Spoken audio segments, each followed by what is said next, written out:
all of you. Today we will study about a new topic, that is the electric potential due to a single point charge. थोड़ा सा देखिए, previous lecture में मैंने करवाया था आपको इलेक्ट्रिक पोटेंशियल क्या होता है और इलेक्ट्रिक पोटेंशियल डिफरेंस क्या होता है। इलेक्ट्रिक पोटेंशियल में मैंने आपको बताया था कि कोई भी एक चार्ज पार्टिकल इन्फिनिटी पे है और उसको फील्ड के अंदर लेके आना है तो वो इलेक्ट्रोस्टैटिक रिपल्सिव फोर्स के अगेंस्ट वर्क डन करेगा, that is the electric potential. और इलेक्ट्रिक पोटेंशियल डिफरेंस क्या बताया था मैंने कि ऑलरेडी वो पॉइंट फील्ड के अंदर है और उसको उसी फील्ड के अंदर किसी दूसरे पॉइंट पर वर्क डन करना है, डिस्प्लेसमेंट ट्रेवल करना है, that is the potential difference. तो इलेक्ट्रिक पोटेंशियल और पोटेंशियल डिफरेंस मैंने करवा दिया था आपको और बहुत सिंपल तरीके से आपको समझ में भी आ गया होगा। आज हम चलते हैं नेक्स्ट हमारे टॉपिक पे, that is the electric potential due to a single point charge. बहुत ही इंपॉर्टेंट टॉपिक है। तो देखिए किस तरीके से एक सिंगल पॉइंट चार्ज की वजह से कितना पोटेंशियल बनता है। देखिए मान लीजिए यहाँ पे एक चार्ज पार्टिकल है दैट इज क्यू और हमें एक पॉइंट लेना है यहाँ पे ए पॉइंट, और वो ए पॉइंट इस चार्ज से कितने डिस्टेंस पे रखा हुआ है, that is x distance. Clear हो रहा है? एक चार्ज है क्यू और एक पॉइंट है ए जिसका डिस्टेंस कितना है चार्ज से, एक्स दूरी पे वो है, और यहाँ पे आपको मालूम है क्या लेते हैं हम, unit positive charge Q not से रिप्रेजेंट किया जाता है। अब मान लीजिए इस चार्ज को मैं, अब एक और बात, उससे पहले एक बात मैं बताना चाहूंगा कि ये पॉजिटिव चार्ज है, यहाँ पे ये भी यूनिट पॉजिटिव चार्ज होता है, तो आपको मालूम है कि ये इसके ऊपर एक रिपल्सिव फोर्स क्रिएट करेगा इधर की तरफ, और आपको ये भी मालूम है कि जो डायरेक्शन फोर्स की होती है वही डायरेक्शन इलेक्ट्रिक फील्ड की होती है। पॉजिटिव चार्ज की इलेक्ट्रिक फील्ड भी आउटवर्ड डायरेक्शन में आती है। तो डायरेक्शन आपको समझ में आ गई इलेक्ट्रिक फील्ड और फोर्स की।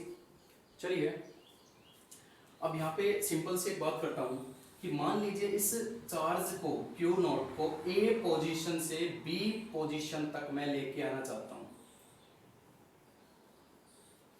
इस डायरेक्शन में, opposite to the electric force. Electric force के अपोजिट डायरेक्शन में मैं इसको ट्रेवल करवाना चाहता हूँ। कितना डिस्टेंस ट्रेवल करवाना चाहता हूँ, ये पूरा कितना है x, तो ये कितना मैं मान लूंगा दैट इज dx। तो आपको यहां से साफ तौर पे मालूम चल रहा है कि चार्ज पार्टिकल A से B पॉइंट तक आया है dx डिस्प्लेसमेंट ट्रेवल करते हुए, तो स्मॉल वर्क डन कितना होगा,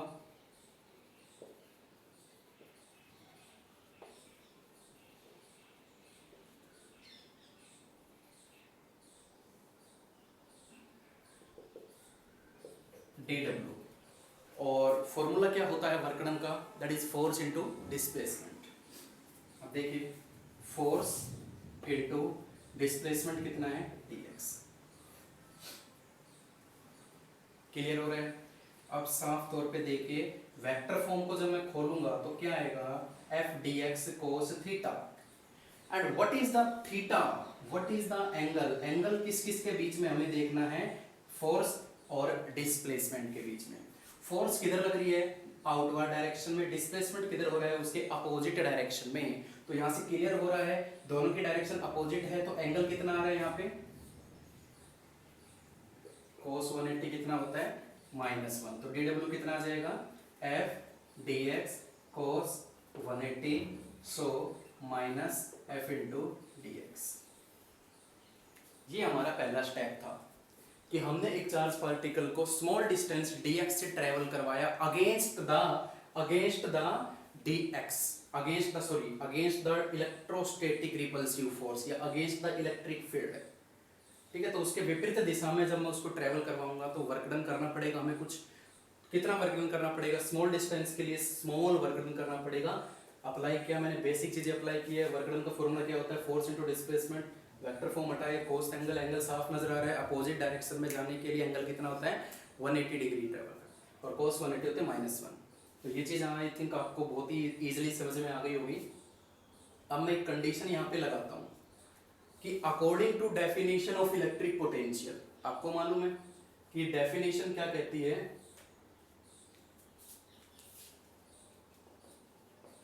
according to definition amount of work done to carry a charge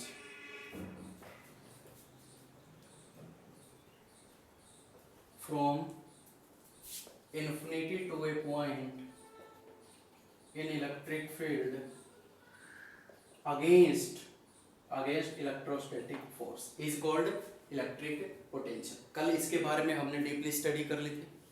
अब हम आते हैं, अब जरा ये देखिए कि अब हम कंडीशन लगाएंगे कि ये जो चार्ज है ना, यहाँ ये जो चार्ज ये इन्फिनिटी पे था, इन्फिनिटी से मुझे इसे एक पॉइंट पर लेके आना है, और वो पॉइंट कहाँ पर होना चाहिए, इन द इलेक्ट्रिक फील्ड। मान लीजिए यहाँ पर है वो P, और इसका डिस्टेंस कितना है यहाँ से, R distance.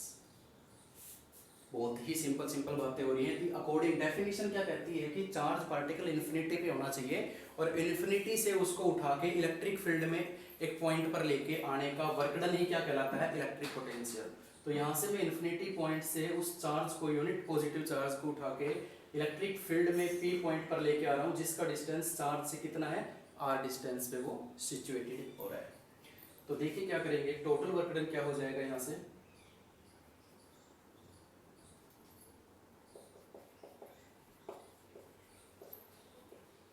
Total work done के लिए किसकी हेल्प लेते हैं, क्लियर हो गया होगा अब तक तो, कैलकुलेशन मेथड की हेल्प लेते हैं। तो जब इसको सॉल्व करेंगे, put the value of dWAL minus f into dx। What is the limit of this integration, limit क्या है, इनिशियल टू फाइनल पोजीशन, यानी पहले चार्ज किस पॉइंट पे रखा हुआ था, इन्फिनिटी पे, और उसको उठा के कहाँ लेके आ रहा हूँ, P पॉइंट पर। तो लिमिट हो गई infinity to R, simple limit.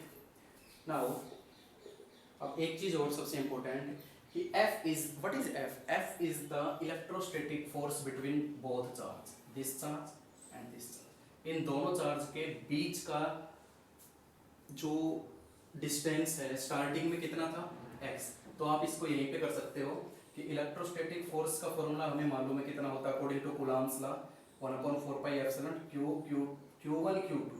लेकिन यहाँ पे Q1 कितना है, Q, और Q2 कितना है, Q0, अपॉन डिस्टेंस कितना है, x स्क्वायर। ये स्टार्टिंग की कंडीशन आप ले सकते हो, ठीक है। अब ये फोर्स की वैल्यू आप यहाँ पुट कर दीजिए, सॉल्व कर लीजिए, आंसर आ जाएगा आपका। कुछ भी नहीं है, देखिए इन्फिनिटी टू R, माइनस आप बाहर ले सकते हो,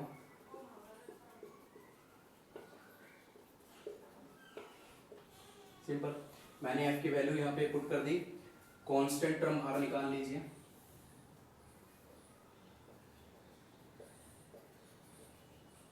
Q कांस्टेंट है, Q0 कांस्टेंट है, सो इंटीग्रेशन किसका, 1/x इंटू dx। लिमिट कहाँ से कहाँ चल रही है, इन्फिनिटी टू R।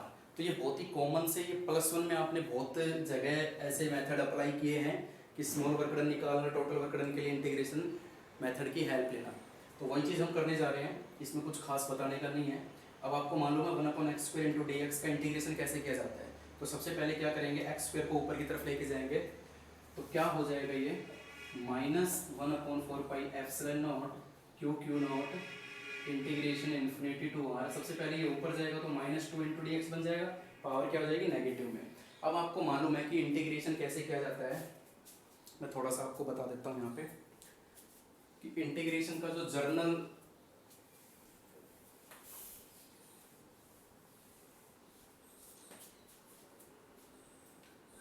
इंटीग्रेशन कैसे किया जाता है, जैसे x की पावर n है तो इसका इंटीग्रेशन कैसे किया जाएगा, पावर में 1 ऐड और उसी से डिवाइड। ये आपको पढ़ा है, मैथ वाले इसको अच्छी तरह से जानते होंगे, बायो वालों भी देख लें, bio common integration, common differentiation इसमें यूज होता है पूरी +1/+2 में। अब आपको देखिए इसमें क्या हो जाएगा, इसका इंटीग्रेशन किस तरीके से करना है हमें कि W is equal to 1/4 pi epsilon naught Q0, ये हो जाएगा हमारा x -2 + 1 एंड -2 + 1 से ही डिवाइड कर दिया इन्फिनिटी टू R। ये हमारा होता है इंटीग्रेशन करने का तरीका। अब क्या होगा, देखिए 1/4 पाई एप्सिलॉन नॉट Q0 क्या हो जाएगा, ये माइनस भी तो चल रहा है ना, भूल मत जाना इसको, ये हो जाएगा -1/-1 इन्फिनिटी टू आर। ये माइनस जब बाहर आएगा तो इसको प्लस बना देगा। तो किस तरीके से हमारा रिजल्ट आएगा यहाँ पे,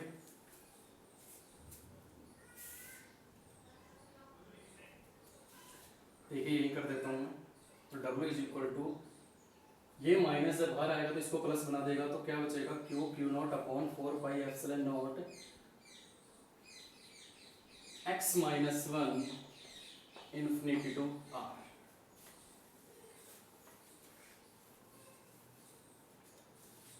तो W कितना आ जाएगा। अब आपको मालूम है क्या करना है, हमें लिमिट पुट करनी है। लिमिट पुट करने का तरीका क्या होता है, फाइनल माइनस इनिशियल लिमिट। सबसे पहले फाइनल लिमिट मैं पुट करूंगा, उसके बाद मैं इनिशियल लिमिट पुट करूंगा। लेकिन उससे पहले हम एक स्टेप और कर सकते हैं इसमें। x-1 को मैं 1/x लिख सकता हूँ। अब लिमिट पुट कर दीजिए इसमें, Q0 4πε0 1/, पहले मैं r पुट करूंगा, -1/, फिर मैं इन्फिनिटी पुट करूंगा। 1/∞ आपको मालूम है 0 बन जाता है। तो W कितना आ जाएगा, Q0 4πε0, ये पूरा 0 बन जाएगा 1/r। ये हमारा वर्कडन आ गया। ये उतना वर्कडन आया है जब चार्ज इन्फिनिटी पे था और उसको मैं इलेक्ट्रिक फील्ड के अंदर किसी पॉइंट पर लेके आया हूँ, तो हमें इतना वर्कडन करना पड़ा। और जब वर्कडन आ जाता है, देयरफॉर पोटेंशियल का फॉर्मूला मैंने कल करवाया था कि work done to bring a charge particle from infinity to a particular point. तो Q0 के ऊपर जो वर्कडन होता है वो पोटेंशियल कहलाती है। Put the value of dW here, क्या आएगा, Q0 4πε0 r, और नीचे क्या चल रहा है, Q0 से Q0 कैंसिल, पोटेंशियल कितना आ गया 1/4πε0 Q/r। बहुत ही इंटरेस्टिंग और बहुत ही सिंपल एक डेरिवेशन था आपका कि electric potential due to single point charge, single point charge की वजह से कितना इलेक्ट्रिक पोटेंशियल बनता है। ज़्यादा कुछ नहीं किया। सबसे पहले क्या था, एक चार्ज था, एक चार्ज पार्टिकल लिया, unit positive charge particle Q0, वो ए पॉइंट पर था, उसको ए से मैं बी तक लेके आया, स्मॉल वर्कडन हमने निकाल लिया। उसके बाद क्या करना है हमें, उसके बाद अगर उसको उसका टोटल वर्कडन हमें फाइंड आउट करना है, तो टोटल वर्कडन के लिए तो एक कंडीशन अप्लाई करनी पड़ेगी कि according to definition electric potential क्या कहती थी कि चार्ज पार्टिकल को इन्फिनिटी पे होना चाहिए, और उसको वहाँ से इलेक्ट्रिक फील्ड में लेके आने वाले वर्कडन को ही क्या बोला जाता है, इलेक्ट्रिक पोटेंशियल। तो चार्ज पार्टिकल को इन्फिनिटी पे एज्यूम किया, वहाँ से इलेक्ट्रिक फील्ड में पॉइंट पी माना, वहाँ से वहाँ तक लेके आने में जो वर्कडन हुआ that is the electric potential. तो लिमिट समझ में आ गया आपको। टोटल वर्कडन करने के लिए तो आपको मालूम है इंटीग्रेशन करना पड़ता है, तो इंटीग्रेशन किया हमने, इंटीग्रेशन करते गए, सोल्व करते गए। ये सिंपल मेथड है, ये आप कर चुके हो, इसमें से पजल होने की जरूरत नहीं है, सीधा ये वर्कडन हमारा आ गया। लिमिट आपको पुट करनी आती है, हायर माइनस लोअर। इंटीग्रेशन करने का मेथड आपको मालूम है, पावर में एक ऐड उसी से डिवाइड होता है, ठीक है। और डिफरेंशिएशन में क्या होता है, पावर आगे आ जाती है, पावर में से एक कम हो जाता है। इतना ही सिंपल ही ये मेथड्स लगेंगे, बेसिक मेथड्स लगेंगे इंटीग्रेशन डिफरेंशिएशन के +1 इसमें फिजिक्स के अंदर। उसके बाद आपको पता है कि वर्कडन हम कर चुके हैं, वर्कडन आ चुका तो पोटेंशियल सीधा आ जाएगा, क्योंकि पोटेंशियल का हमें फॉर्मूला पोटेंशियल निकालने के लिए वर्कडन की जरूरत पड़ती है। इसलिए हमने इस पूरा सिस्टम किया कि पहले वर्कडन निकाला, वर्कडन की वैल्यू पुट कर दी, तो हमारे पास आ गया potential due to a single point charge. अब रिजल्ट क्या कहता है, यहाँ पे देखिए रिजल्ट क्या कहता है कि V is inversely proportional to, और V is directly proportional to Q। तो यहाँ से रिजल्ट मैं ऐसे लिख सकता हूँ,